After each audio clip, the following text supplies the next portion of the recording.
அந்த ரேஞ்ச் ரோவோட இவோக்கோட அந்த side profile ஃப்ரண்ட்டுக்கு மேலே இருக்கக்கூடிய அந்த வீல் ஆர்க்கெல்லாம் பார்த்தீங்கன்னா வீல் ஆர்ச் எல்லாம் பார்த்தீங்கன்னா கிட்டத்தட்ட உங்களுக்கு ஒரு ஹேரியர் இந்த நெக்ஸான் ஃபினிஷு இல்லை உங்களுக்கு ஆல்ட்ரோஸ் இதுலேயும் கூட பார்த்தீங்கன்னா அந்த ஆர்ச்சுக்கு மேலே நல்லா எம்போஸ்டாக ஃப்ரண்ட் வீலுக்கு மேலே நல்லா எம்போஸ்டாக இருக்குங்க. நல்லாவே இருக்குங்க வெஹிக்கிள் வந்து. இன்னைக்கு டாட்டா வந்து ஜாக்வாரையும் லேண்ட் ரோவர் எடுத்தாங்களோ அன்னையிலிருந்தே வந்து பார்த்திங்கன்னா அவங்களோட வெஹிக்கிள்ஸ் வந்து டெக்னாலஜி வந்து நல்லா இருக்குதுங்க. லைக் அவங்களோட இன்ஃபோர்டைன்மெண்ட் சிஸ்டம் ஆகட்டுங்க, அடாஸ் ஃபங்க்ஷன்ஸ் ஆகட்டுங்க, ஃபார் ஏரோடைனமிக்குங்க, இன்டீரியர் குவாலிட்டிஸுங்க, இது எல்லாமே வந்து ரொம்பவே சூப்பராக இருக்குங்க. ஸோ நிறைய பேர் நீங்கள் வந்து அதை ஃபீல் பண்ணுங்கள். முதல்ல சும்மா வெளியே சொல்கிறாங்க அப்படின்னு இருக்கிறத விட ஃபீல் த காருங்க ஃபஸ்ட்டு. இன்னும் பழைய புராணம் படியே அது மாடல் நல்லா இருக்குது, இந்த மாடல் நல்லா இருக்குது, நம்ம மக்கள் தெரியும் உங்களுக்கு. ஒன்று எடுக்க ஆரம்பிச்சிட்டா அதுவே போகுங்க. பட் நிறையா பேர் அதுக்கப்புறம் ஃபீல் பண்ணுறது உண்டு. இந்த மாதிரி வண்டியை ட்ராவல் பண்ணிட்டு இது இவ்வளோ நல்லா இருக்கா, நான் அது பார்க்கல சொன்னாங்கன்னு சொல்லி எடுக்காமல் விட்டுட்டோம், இந்த மாதிரி கமெண்ட்ஸ் வருது.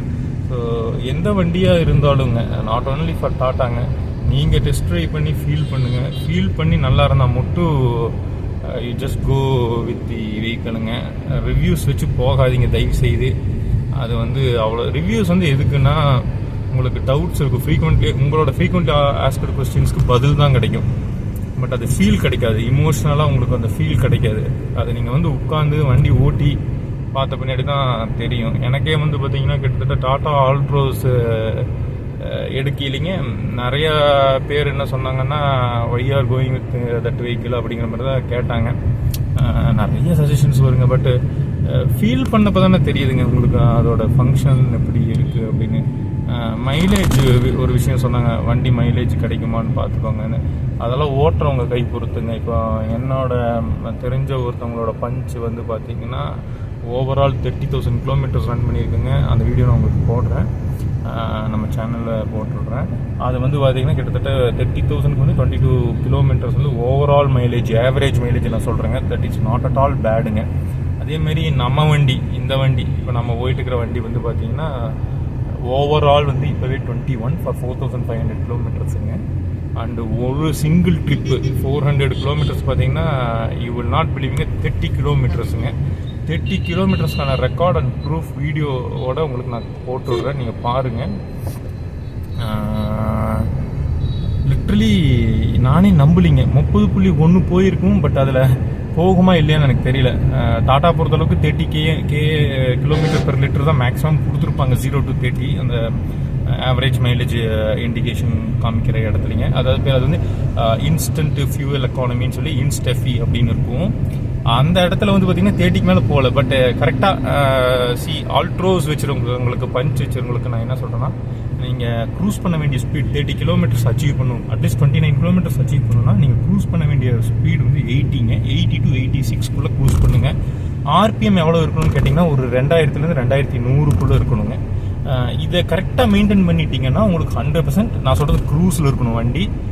நீங்கள் தயவுசெய்து ஆக்சிலரேஷன் பெடல் நீங்கள் கொடுத்து போகாதீங்க. நீங்கள் மேனுவலாக ஓட்டினீங்கன்னா அந்த அச்சீவ் பண்ண முடியுங்க. நம்ம மேனுவலாக அதுக்கு மேலே அச்சீவ் பண்ண முடியும், கண்டிப்பாக முடியும். ஆனால் நம்ம ஃபுட் சும்மா இருக்காது, எங்காவது ப்ரெஸ் பண்ணுவோம். மேடு பள்ளம் இதுக்கு தகுந்த மாதிரி வந்து பிரமாதமாக டார்க் கால்குலேஷன் பண்ணிங்க மைலேஜ் கொடுத்துருக்கு. நான் அந்த வீடியோ போடுறேன், ஷார்ட்ஸில் போட்டிருக்கேன் பாருங்கள். ஆல்ரெடி 30 kmpl ஃபார் 400 கிலோமீட்டர் ட்ரிப்புங்க. 500 கிலோமீட்டர் ட்ரிப்பில் வந்து அது 25.6 ஆகிடுச்சு. ஏன்னா ஏசி போட வேண்டிய ஒரு சூழ்நிலை, அதனால் கொஞ்சம் கம்மியாச்சு. பட் ஏசி போட்டுமே ஒரு 500 கிலோமீட்டர் ட்ரிப்புக்கு 25.6 25.4ங்கிறது வந்து எனக்கு தெரிஞ்சு ஒரு பிரமாதமான மைலேஜுங்க. That is a good mileage for a காருங்க. ஆனால் நம்ம ஓட்டுற விதத்தில் தான் இருக்குது. நிறைய பேர் மைலேஜே கிடைக்கிறது இல்லை லிட்ரலிங்க. நான் வந்து ஒரு சில யூடியூப்லலாம் பார்த்தேங்க, மைலேஜே கிடைக்கலன்னு புலம்புறாங்க இந்த வண்டியை வச்சுக்கிட்டுங்க. அழுத்துனீங்கன்னா இப்படி கிடைக்கும். அது அந்த கோசு சொன்ன மாதிரி தான், சர்ரு உருன்னு போயிருன்ட்டு வண்டி நல்லா ஸ்பீடாக போச்சுன்னா அப்புறம் எப்படி பெட்ரோல் குடிக்காமல் இருக்குங்க. 100%ங்க நீங்கள் ஓட்டுற ஸ்டைலுன்னு ஒன்று இருக்குதுங்க. ஹெவி பிரேக்கிங் இருக்கக்கூடாதுங்க, லைட் ஆக்சிலரேஷன் இருக்கணுங்க. சடன் பிரேக்கிங்னா இப்போ பாருங்கள், நீங்கள் போய் அந்த வண்டி போயிட்டு இருக்கு, நீங்கள் பின்னாடி லைட்டாக ஒரு ஸ்பீடில் போயிட்டு இருந்தால் பரவாயில்லைங்க, பக்கத்தில் போய் நச்சுன்னு பிரேக் அடிக்கிறது, மறுபடியும் கியரை போட்டு ஆக்சிலேஷன் கொடுத்து பக்கத்தில் போகிறது, மறுபடியும் பிரேக் அடிக்கிறது. See that is not way to drive a வெஹிக்கிளுங்க. முன்னாடியே அசம்ஷன் பண்ணி கொஞ்சம் மெதுவாக, அதாவது இங்கே பிரேக் அடிக்குன்னா முன்னாடி டிராஃபிக் அதனால் நீங்கள் அழுத்திட்டு போய் பக்கத்தில் நிற்கக்கூடாது. அப்படியே கொஞ்சம் ஸ்டெப் பை ஸ்டெப்பாக சீக்வென்ஷியலாக உங்கள் ஸ்பீடை வந்து கம்மி பண்ணுங்க. Heavy acceleration, sudden acceleration, sudden brake, இது ரெண்டுமே தான் மைலேஜை பிடிச்சி போடுங்க. இது நிறைய பேருக்கு தெரியுது இல்லைங்க. வேரட்டின் மைலேஜ் தெரியலனா அது எந்த வண்டியாக இருந்தாலும் ஃபார் தட் ரீசன் கிடைக்காதுங்க.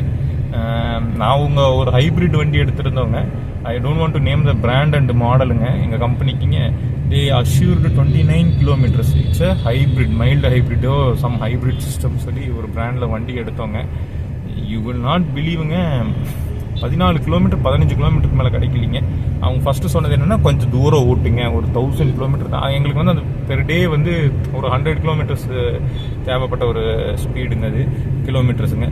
நாங்கள் டீசல் ப்ரிஃபர் பண்ணோம். இல்லை இது ஹைப்ரிட் உங்களுக்கு வந்து 27-28ங்க, அது செடான் டைப்புங்க. சுத்தமாகவே கடைசியில் பார்த்தீங்கன்னா மைலேஜ் அப்படிங்கிறது 14-15ங்க. அதான் நான் சொல்கிறது ஹைவே ரூட்லிங்க, highway in the sense traffic free zone ரூட்டுங்க. அதுலேயே அவ்வளோதான் கிடச்சிதுங்க. கடைசியில் நான் டெக்னோ கமர்ஷியல் ரன் பண்ணி வருத்தப்பட்டது தான் ஆச்சுங்க. பிராண்ட் வச்சு போகிறோம், மைலேஜ் கொடுக்குதுன்னு சொல்லிட்டுங்க. பட் யூ வில் நாட் பிலீவுங்க, அந்த வண்டியை மைலேஜை விட இந்த வண்டி எவ்வளவோ பரவாயில்லன்னு தோணுது. நம்ம ஹைப்ரிட் இருக்குன்னு சொல்லி எடுக்கிறோம், பட் ஹைப்ரிட் உண்மையாகவே ஒர்க் ஆகுதா அப்படிங்கிறதெல்லாம் நம்ம பார்க்கணுங்க. நிறைய வெஹிக்கிள்ஸ் நீங்கள் ஹைப்ரிட் ஓனர்ஸை கேட்டு அவங்க சொன்ன ஏஆரை அச்சீவ் பண்ணியிருக்காங்களோ இல்லையோ எனக்கு தெரியல. அவங்க காமிக்கணும்னா தயவுசெய்து அவங்களும் வீடியோ போடலாம், என்னோட கமெண்ட் செக்ஷனில் பதிவு பண்ணலாம். பட் இந்த வெஹிக்கிள் இப்போ நான் பேசிகிட்டு இருக்கிற ஆல்ட்ரோஸ் வெஹிக்கிள் வந்து எனக்கு கிட்டத்தட்ட நல்ல மைலேஜே கொடுக்குதுங்க. ஒன்லி டிரைவிங் மோட், நம்ம டிரைவிங் மோடில் தான் அது கணக்குங்க.